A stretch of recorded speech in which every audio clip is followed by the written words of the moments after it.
Okay guys, so we are a matter of days away from Suicide Squad Kill the Justice League, and yesterday we had a dev Q&A over on the official Suicide Squad Discord, and there have been so much that's come out of it, loads of information that you guys will need to know and want to know with regards to this game. So we're going to dive on into it today, but if you haven't, head over to the Discord and make sure you don't miss out anymore. This will be the last dev Q&A before launch in just a matter of 3 days for the early access, and February 2nd for the full launch of it. But we've got loads of information, including battle pass information and more, coming to you guys in this video. So without further ado, if you haven't already, smash the like button and subscribe with post notifications turned on. It'd be greatly appreciated. On top of that though, check out our sponsor for today's video, Advanced GG, the #1 clinically proven energy supplement on the market. My favorite flavor is cherry vanilla, but you guys can catch an array of flavors via the link in the description.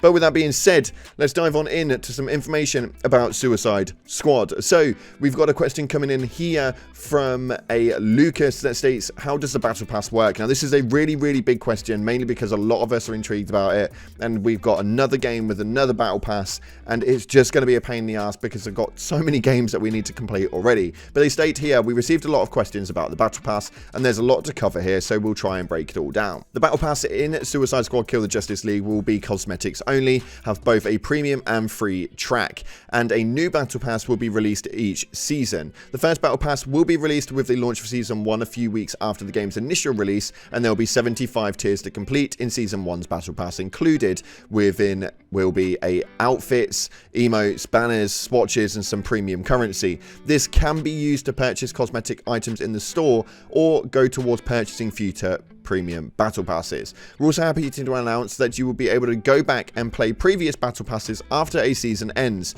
We believe that our team has created some of the best looking cosmetic items ever, and we want those to be available for our players to enjoy without the fear of missing out on anything. As a reminder, of each season will be able to have a new playable character, a new Elseworld to explore, loads of new gear, new missions to play, and more, all for free. The premium battle pass is an optional extra for those who want to look extra fly while kicking some brainiac butts. But keep in mind, all purchasable items are completely optional and do not affect gameplay in any way. Now this is huge because we always have those movements with battle passes where there's another battle pass that we need to complete, and it just takes up so much time being able to complete them by putting in all the time you've essentially got into one game. Now this does mean you can revisit battle passes and come back, put the game down, return when you want to, and not miss out on any of the cool cosmetic loot. Also, no pay to win and no loot boxes. You can't say no to that. It seems amazing. Next up though, we've got a question from AOC_8 that states, clans seem to be an interesting part of the game that promotes both teamwork and competitiveness. Could you guys go more in depth as to how they will work and the benefits from being in a clan? Now Rocksteady's Ash comments back with this one, stating, we wanted to have clans in the game to promote a bigger feeling of being in a squad, even when you aren't directly playing with others, and we wanted you to get rewards from engaging with your clan, so you feel like you're progressing the clan as a thing together. At the same time though, just like the Suicide Squad themselves, we wanted to maintain an inter-squad competitiveness. Each clan has its own leaderboard, which is just for the clan members. Whenever you beat a clan member's score, you get to send them a rival taunt, which has been a highlight of playtesting within the design team. I may or may not have sent about 10 of these to Axel and Ian the other week. Johnny's a bit harder to beat though.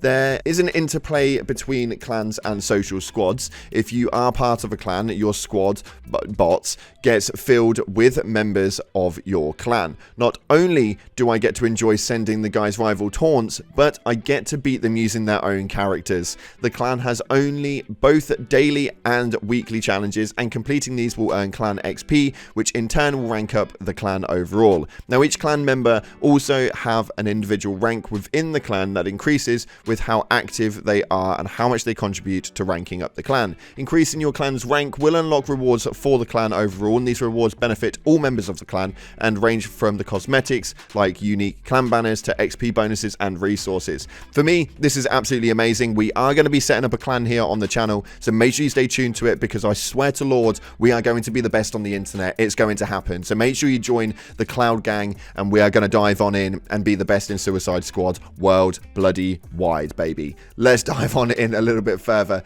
We've got another question here coming from Matic that states, how will online matchmaking work? Now this is is a crucial movement because a lot of people in the online world know full well that looter shooters are renowned for having really poor matchmaking skills, whether it's skill-based or anything like that, and it just works really, really poorly, and connection speeds are always a variable in this movement. But Rocksteady's Axel actually states that first off, let's talk a bit about our online and matchmaking philosophy. As Ian mentioned, we wanted to make sure there's little friction as possible when playing through the story in any group configuration. We not only let you freely replay any part of the story, but we also want to make sure you can jump ahead and play with friends and not have to replay that part of the story unless you want to, of course. Our online and matchmaking philosophy is very similar, and we want to give you all as many options and as much freedom as possible to play the game the way you want to play it. All our content is playable solo or with friends, and for those console players out there that just want to play the game solo, you won't even need PlayStation Plus or Xbox Game Pass membership to do this. Massive round of applause for that one, because that is a huge movement that people really cannot be asked with if they don't want to pay the money in extra for doing that. Now at launch though, our game has 3 different matchmaking options: private, open to friends, and public, a lot like a lot of other games out there. So these are essentially the main 3 pieces. You've got private, where you want to play solo. Open to friends means that if you have friends online, then you can obviously have them jump in with you. They can join up on your party free of charge and no movement needed. And then we've got public, which will essentially mean that there is a open session. Now in an online session where you matchmake into a squad with other players who are at or at least slightly before your current story progress, so you'll be able to matchmake into those segregated columns nicely. Next up though, moving on, because we've got loads to cover, but if you guys want to dive into all of these questions yourself, again, link down in the description for the Discord. There's so much to go through over there, and I'm so excited, and it's got me so gassed about this game. But will some items be exclusive to the shop, and will some outfits be available to unlock through gameplay? Now, Rocksteady's Darius actually states right here that that is a great question. As with everything in our game, we really wanted to bring the DC universe into all facets, and of course, that includes the cosmetic items we have in the game. These can be acquired in a number of ways in Suicide Squad, and you may have caught a glimpse of Riddler AR challenges in Metropolis. These timed traversal challenges will reward you with some outfits if you complete them quick enough. Outfits will also be able to be unlocked by progressing through the story, which can be worn at any time after being earned. And finally, there will be a cosmetic item that can be earned in the Battle Pass or purchased in the store. As stated above, Battle Passes from previous seasons will also be able to be purchased and progress after the season ends. Loads and loads of cosmetic gear to get through. It's so bloody exciting. I'm actually so excited to see where this goes, guys. We've got 2 more questions left to dive into, but right here they state, so there are supposed to be 2 episodes per season, but what is an episode supposed to be exactly from a design standpoint? Will some episodes be different in concept than others? And this is a really good one, and Rocksteady Axel actually says, I'll answer that one with one of my patterned word rants. Shut up, Derek, I'm doing it, you can't stop me. I love the comedic effect that this team has in Rocksteady. They're absolutely hilarious. But he states right here, each episode will definitely be different from the last. They are in fact unique even from within the same season. Seasons themselves are defined by our huge content drops, which will feature new unlockable playable characters, new Elseworlds, and new battle passes. Now each season in the squad gain access to one of Brainiac's previously conquered Elseworlds to take the fight to him. So players will gain access to not only a new squad member to add to their roster, but a whole new Elseworld to explore and cause mayhem in.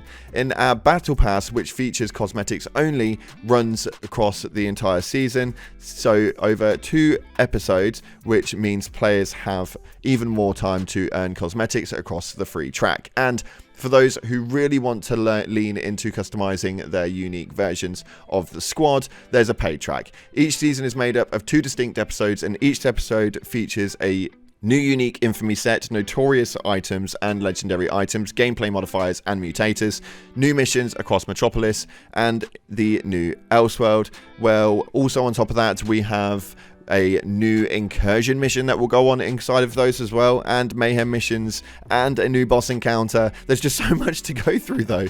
Though that's not all, Brainiac is not known as the 12th level intelligence for nothing, and won't sit idly by while you defeat his forces over and over and over. Each episode, Brainiac is continuously probing the squad's defenses and trying to devise new ways to succeed in his invasion of Metropolis, shaking up your builds and the way that you play the game by introducing a number of changes to his forces to make them stronger. But there's also some unintended side effects that are worth keeping an eye out for. Brainiac's changes will impact enemies and even certain weapon types and gear. To counter these changes, the squad gets new toys to play with in the shape of new gear sets, notorious items, and villain synergies. This is just one way that by having an episodic cadence within the season, we can keep the squad and players on their toes by offering an ever-changing and evolving experience. I am so gassed for this game. It is absolutely incredible, and there does seem to be a lot that we can dive into, and I'm so excited to show you guys exactly what that is. So we're going to leave the video right there for today, because otherwise this could be a 20-minute long video really easily, because I'm just so excited about it. I could rant about it all damn day. But with that being said, if you haven't already, smash the like button and subscribe, post notifications turned on. And if you managed to get this far into the nearly 11-minute video, then make sure that you stick a comment in the comment section. Let me know what player you are maining in your first playthrough. Now, obviously, you can play as all of them throughout the due course, but I'm intrigued to know what you guys are maining at the beginning. Thanks again for watching, guys. Appreciate you all. And as always, up until the next time, I'll see you in the clouds.